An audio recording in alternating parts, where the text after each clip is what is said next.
D'une part, je te remercie encore de l'énorme effort que représente parler presque 1 heure et demie en français lorsque ce n'est pas la langue maternelle. Et... J'ai eu plein d'admiration pour les Français qui les parlent tous les jours.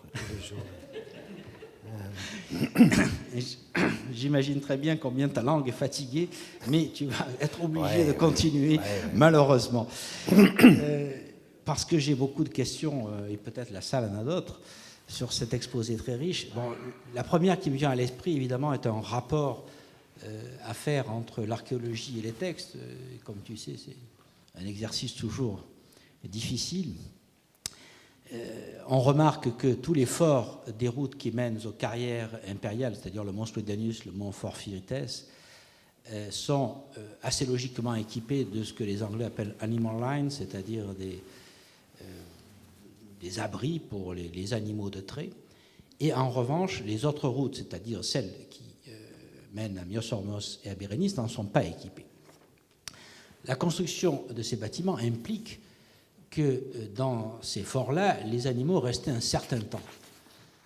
Qu'est-ce que cela signifie? Est-ce que ces animal lines servaient pour changer les animaux au cours du transport des blocs, comme on changeait naguère les chevaux dans les relais? Est-ce que ça veut dire qu'il y avait beaucoup plus de chevaux et d'ânes surtout que de chameaux? Et si on regarde l'étude des ossements des forts de la route de Myosormos et du Dumoy, on voit bien qu'on a beaucoup moins utilisé d'ânes que dans les carrières, puisqu'à Didumoy, les ossements d'animaux représentent, les ossements d'ânes, représentent à peu près 10% du total des ossements, alors que à Umbalad, donc la carrière de Domitiane, appelée ensuite Kénélatomien, les ossements d'âne forment 55%. Donc on voit bien qu'il y a une différence tout à fait considérable. Et donc ma question est, est-ce que ces animal lines servaient uniquement pour les ânes et les chevaux? Le fait de ne pas en avoir sur les autres routes signifie-t-il qu'il y avait relativement peu de passages d'ânes, mais tu dis qu'au contraire, ils avaient un trafic régulier, ou bien qu'ils étaient peu nombreux, et est-ce qu'on les abritait dans les forts à ce moment-là? Ou bien il y a combien de questions là? Après, on peut les reposer, mais c'est tout un ensemble. Est-ce que ces animaux séjournaient jamais plus d'un jour? Ou bien est-ce qu'on n'en prenait pas autant de soin que pour les animaux qui appartenaient à des marchands que ceux qui étaient au service de l'empereur? Donc, bon, on va essayer de prendre ça une question à la fois. Je crois qu'il y en avait moins 4 là. Alors, pour les animal lines et les routes des carrières, les transports des grands des blocs de 200 tonnes, quoi. Et c'est tout à fait autre chose qu'une caravane d'approvisionnement. Ils ont dû tirer, on calcule en vain, on n'a jamais pu faire des expériences. Valérie Maxfield pense qu'il y avait 200 chameaux pour tirer une colonne de 150 tonnes. Moi, j'ai fait d'autres calculs et j'arrive à une vingtaine. Et on a peut-être tort tous les deux. Il y avait des grands wagons de 12 roues, il y avait des choses si lourdes qu'il fallait les transporter sur rouleaux et sur des rails en bois, je suppose. D'autres colonnes sur petits wagons de 4 roues, peut-être un tétragone. Mais de toute façon, les grands transports, ça se faisait lentement. On ne sait pas quel temps ils prenaient pour arriver de Mons Claudianus à Kéna. Mais est-ce qu'ils ont pu avancer par un demi-kilomètre à l'heure? C'est pas plus vite que ça. Avec 50, 60, 100 chameaux, on ne sait pas vraiment. Mais je pense des chameaux, parce que c'est jamais écrit, mais j'en suis assez sûr que c'est des chameaux. Mais c'est un effort tout à fait différent de porter 200 kilos sans rien dans le sable. Les chameaux sont faits pour ça. Mais de tirer comme ça, à petite vitesse, toute la journée, c'est du travail. Il faut se reposer après. Donc c'est complètement lié à la nature de ce qu'on transporte et au nombre d'animaux. D'après moi, oui. Et donc ça revient à dire que pour la route de Myos-Hormos, évidemment, ou de Bérénice, les chameaux restaient à l'extérieur du fort, mais est-ce qu'on mettait les ânes à l'intérieur pour les abriter? Je ne pense pas, non. Même pas. Non, mais les abreuvoirs à l'extérieur, exactement, pour ne pas avoir les saletés des ânes et des chevaux. Les chevaux ont peut-être été abrités à l'intérieur, parce que tu trouves de la paille qui a été nettoyée. On trouve aussi des mangeoires à l'intérieur. Oui, oui. Non, les chevaux, on a eu à l'intérieur. Et peut-être l'âne du centurion et les ânes qui logeaient au présidium, parce qu'il y en avait, ont été logés à l'intérieur, mais tous ces riffraffes qui arrivaient, ils sont restés à l'extérieur, j'en suis sûr.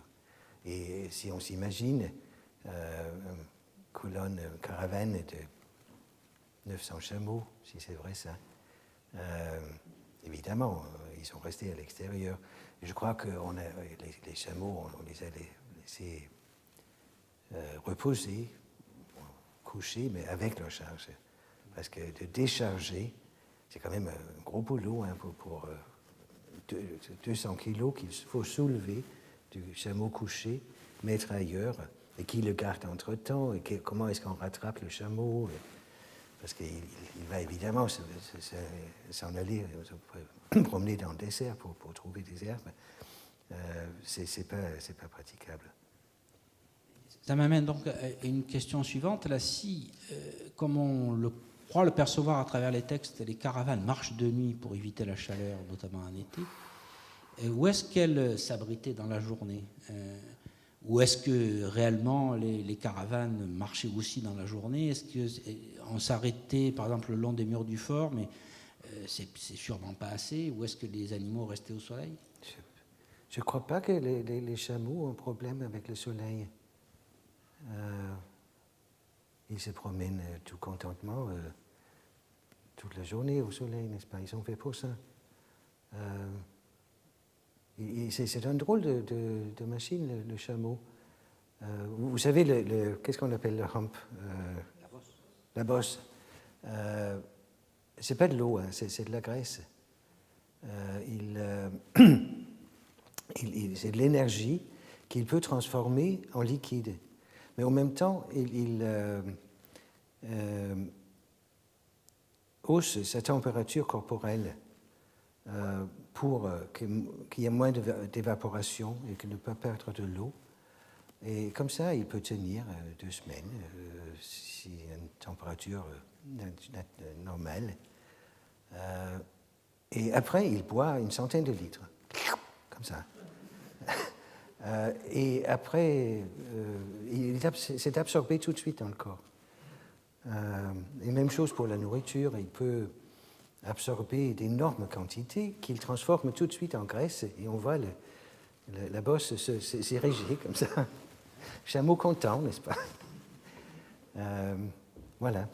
Mais est-ce que j'ai répondu à ta question? Oui, tout à fait. Enfin, et donc, tu penses que les caravanes marchaient de jour, en fait? Oui. On trouve cette remarque de marche de nuit chez Pline, et on le trouve chez Strabon aussi. Plus ou moins dans les mêmes mots, sauf que l'un est latin et l'autre grec. Et aussi qu'il navigue par les étoiles. Je crois que c'est un topos.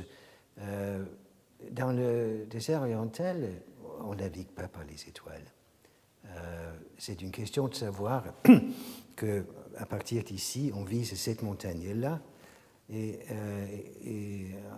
là-bas, il faut prendre le 2e body à gauche et après le 3e à droite. Et de nuit, on ne le voit pas. En pleine lune, évidemment, on peut tout faire. On voit aussi bien que le jour, plus ou moins. Mais marcher la nuit dans le désert, ça veut dire se heurter les pieds tout le temps, parce qu'il y a des cailloux, quoi. Et les chameaux les aiment autant que nous. Bon, peut-être en haut été, on a évité de marcher le jour, mais j'ai lu une fois Laurence d'Arabie, The Seven Pillars of Wisdom, qui est d'ailleurs un drôle de bouquin, mais il décrit ces caravanes ou ces déplacements avec les Bédouins dans le désert arabique, en Arabie Saoudite. Et il paraît que, d'après lui, on se met en route quand ça arrange le meneur de caravane. Et soudainement, ça suffit, on campe. Et ça n'a rien à voir avec nuit et jour. Mais c'était très spécial pour la guerre, Laurence, je ne sais pas. Mais c'est tout ce que j'en ai vraiment trouvé à ce sujet. Bon. Et donc, apparemment, d'après les textes, quand même, les petits trajets se faisaient surtout avec des ânes qui se déplaçaient d'un fortin à l'autre. Et la question que je me pose, c'est si les ânes devaient être nourris, comment les marchands payaient-ils leur nourriture? Ou bien, est-ce que ces ânes étaient exclusivement réservés au transport nécessaire à l'armée et donc ne participaient en rien au trafic commercial et donc étaient en quelque sorte pris en charge par l'armée? Il semble donc qu'on voit bien que deux économies complètement différentes coexistent dans le désert. Oui. Les unes seraient principalement les grandes caravanes de chameaux et les autres les petits transports par âne. Est-ce que tu penses que ces transports par âne sont en quelque sorte complètement intégrés dans l'économie militaire? Bon, pour être tout à fait honnête, j'ai aucune idée. Mais commençons quand même, parce que c'est clair qu'il y a au moins deux économies différentes. Et que les chameaux des caravanes sont probablement réquisitionnés, n'est-ce pas? On a des contrats, j'ai déjà mentionné dans le papier, non, que c'était une liturgie. Liturgie, c'est-à-dire une forme d'impôt qu'on mettait selon si c'était cher ou non, sur des gens riches à remplir une telle fonction d'État, comme faire fonctionner le gymnasium, ça pourrait être très très cher, et ça pourrait être aussi, pour les gens pauvres, des corvées à remplir, nettoyer les canaux, machin comme ça. Mais ça pourrait être aussi de fournir les chameaux. Donc, le liturge, ici, c'était sur le Païonessos, n'est-ce pas?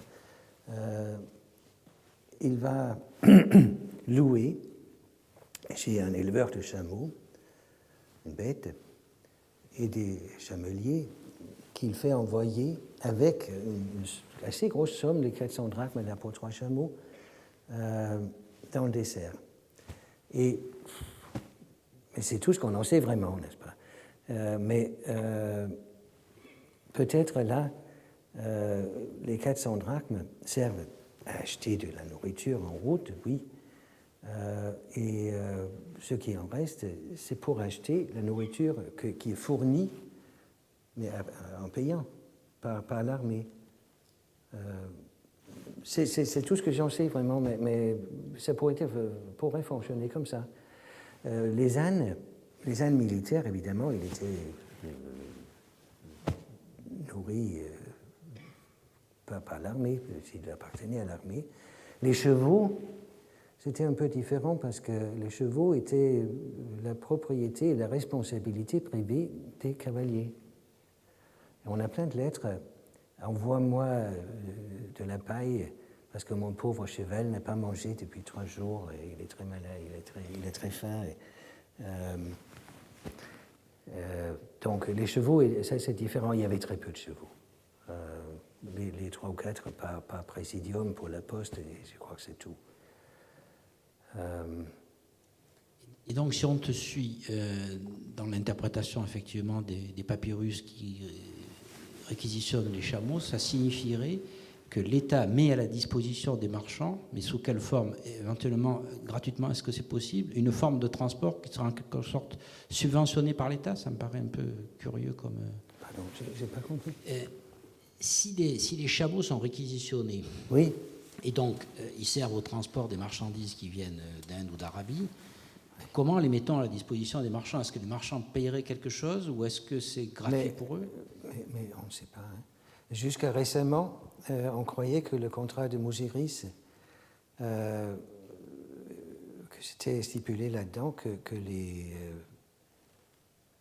le marchand devrait payer une forte somme pour les chameaux. Bon, heureusement, ça a été changé, on n'y croit plus, mais ça n'a pas été remplacé par une autre somme. Et il y a quelque part dans son contrat de réquisition, ou je ne sais plus, je n'en ai pas lu là, à Pagates, je crois, que les. Qu'est-ce que je voulais dire?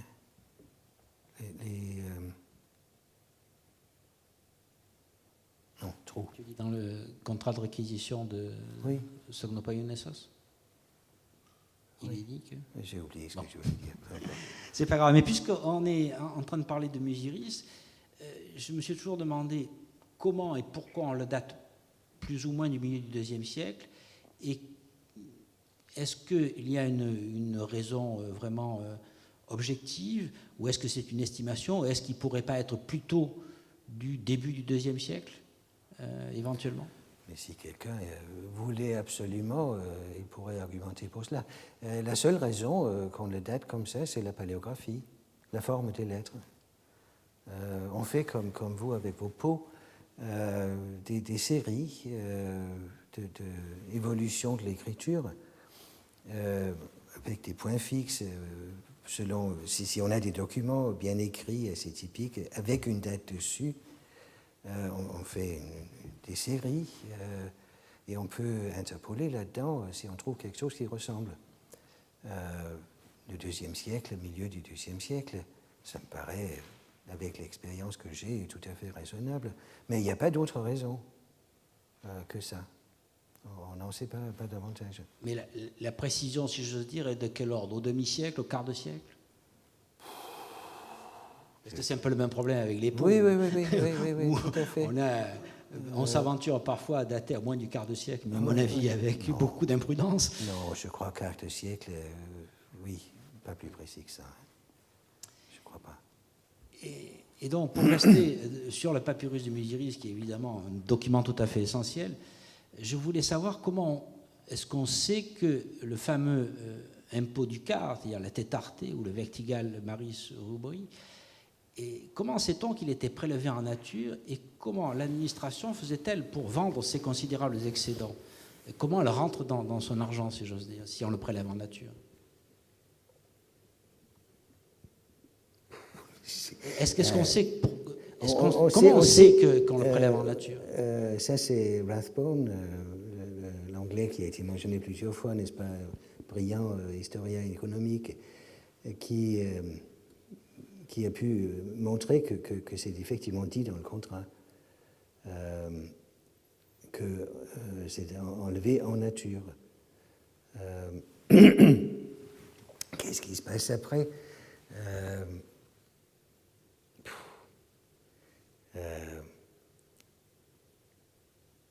En fait, on n'a pas de document pour savoir comment l'État, qu'est-ce que l'État fait de ces des montagnes de nargangétique, d'encens.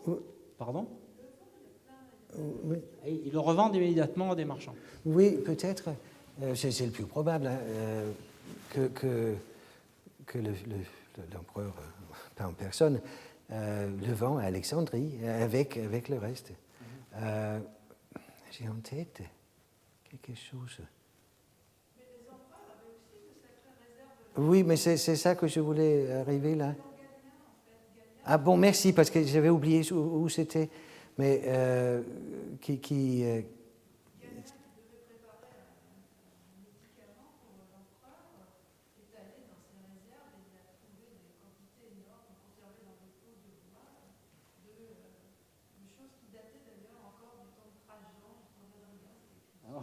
Ah oui, c'était ça que je pensais, merci. Très bien. Bon, ben, au moins. Donc, de temps en temps, il ne le vendait pas, mais il se le gardait une pour collection. Sa consommation personnelle. D'accord. Et je voudrais qu'on revienne un peu sur la question des caravanes, puisque tu dis il n'est pas exclu que les caravanes qui servaient au ravitaillement des fortins et au transport à la fois au ravitaillement des fortins et au transport des marchandises du commerce érythréen. Cette remarque me paraît essentielle parce que ça me paraît difficile que d'imaginer qu'on faisait redescendre les caravanes de chameaux à vide, sauf peut-être lorsqu'il n'y avait pas de bateau à Bérénice. Mais cela suppose que les chameliers du fameux service impérial des caravanes de Bérénice étaient bien sous contrôle ou sous contrat avec l'État pour aussi approvisionner les forts. Est-ce que tu as une idée sur cette mixité en quelque sorte possible? On essaye d'appliquer le bon sens, n'est-ce pas? Et c'est toujours dangereux. Comme toi, je pense que c'est très peu probable qu'on faisait promener à vide les chameaux, n'est-ce pas? De l'autre côté, si on savait qu'il y avait des bateaux abordés à Bérénice, évidemment, on pourrait approvisionner le fort en allant et au retour. Ça serait l'idéal. Mais il n'y en avait pas tous les ans, pour toute l'année. Mais de l'autre côté, les fortins, il fallait bien les approvisionner tout le temps. On a un texte. D'où est-ce qu'il sort? Tidumoy? Non, c'est pas Tidumoy, il n'est pas publié encore. Xéron, je crois. Où le curateur reçoit une lettre de quelqu'un, on ne sait pas du nord ou du sud, peu importe, comme quoi le centurion lui a écrit de trouver s'il y a des chameaux dans le fort et les envoyer avec un certain Caméloboskos, Jamélier, qui, je suppose, est venu avec la lettre. Alors, pour moi, cela veut dire que, dans certains cas, la caravane sortait de Coptos, station pour station, et les chameaux vides étaient laissés jusqu'à leur retour dans le fort. Et là, apparemment, on a besoin, quelque part, de chameaux. Donc, on envoie Caméloboskos dans les Praesidia pour voir ce qui reste de chameaux, pour les ramasser et faire revenir. Ça me paraît assez vraisemblable. C'est intéressant que l'ordre vient du centurion, parce que ça veut dire que c'est un régime militaire. Mais évidemment, un chameau vide, on sait qu'il n'y a rien pour lui à la portée de Bérénice, donc on le laisse, on le lâche dans le désert simplement, il trouve sa propre nourriture sans problème, et si on lui a donné de l'eau, il reviendra toujours sans faille à cet endroit-là, donc il n'y a pas de problème pour le trouver, il revient tout seul. Là, je suis donc un ça peu pourrait être sûr. une des fonctions des fameux abreuvoirs qui sont à l'extérieur pour peut-être, oui. les chameaux. Mais entre autres, oui, les chameaux, là, sont servis parce qu'il s'agit peut-être d'un ou deux qui ont apporté un petit fort comme ça, a dû recevoir, on ne sait pas, pour Apollon, par exemple, on a fait la calcul hier soir, l'Ostracone, je vous ai montré la photo de Nicanor, où il approvisionne Apollon, il reçoit un reçu. Effectivement, c'est un reçu cumulatif le dernier mois de l'année, comme quoi il y a eu presque, il y a 35 et des miettes charges de chameaux de blé. Ça veut dire, disons grosso modo 36, ça veut dire 3 par mois. Ça veut dire un chameau porte 6 artabes. Ça veut dire 3 par 6, ça fait 18. 18 artabes par mois. Et un homme consomme un artabe par mois. Et ça colle parfaitement avec le calcul fait par des moyens tout à fait différents que les garnisons étaient une quinzaine d'hommes. C'est bien ça. On était contents. Je voudrais qu'on revienne sur une question qui fait couler beaucoup d'encre parmi vous, qui est la question de la Quintana, qui, si j'ai bien compris, frappe les transactions à l'intérieur d'un camp ou d'une zone militaire. Est-ce que ça veut dire que les transactions civiles ne la payaient pas Et dans ce cas, par quoi était-elle remplacée? Ou est-ce que c'est un hasard de conservation qui fait qu'on ne la Non, retrouve que dans le désert de Bérénice et en non, Syrie? non, tu as le mauvais bout du ficelle. C'est tout ce qui se passe en zone militaire où il y avait plein de civils. Les civils le payaient. C'est un taxe qui, d'origine, je peux éventuellement vous raconter les affres de ce mot, mais c'est un taxe dont le nom est dérivé de la Via Quintanensis dans le camp. C'est l'origine du mot cantine. C'est le taxe sur l'intervention des civils dans l'économie militaire. C'est à peu près comme ça, je crois.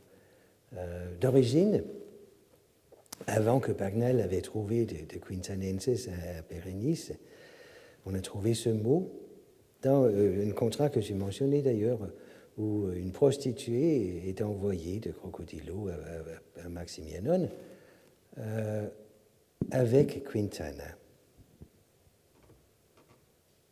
Alors, je crois que c'est moi qui l'ai transcrit d'origine, et j'ai compris, bon, il y a donc une dame de compagnie, Consolation, qui s'appelle Quintana. C'est un drôle de nom, mais ça pourrait être, n'est-ce pas?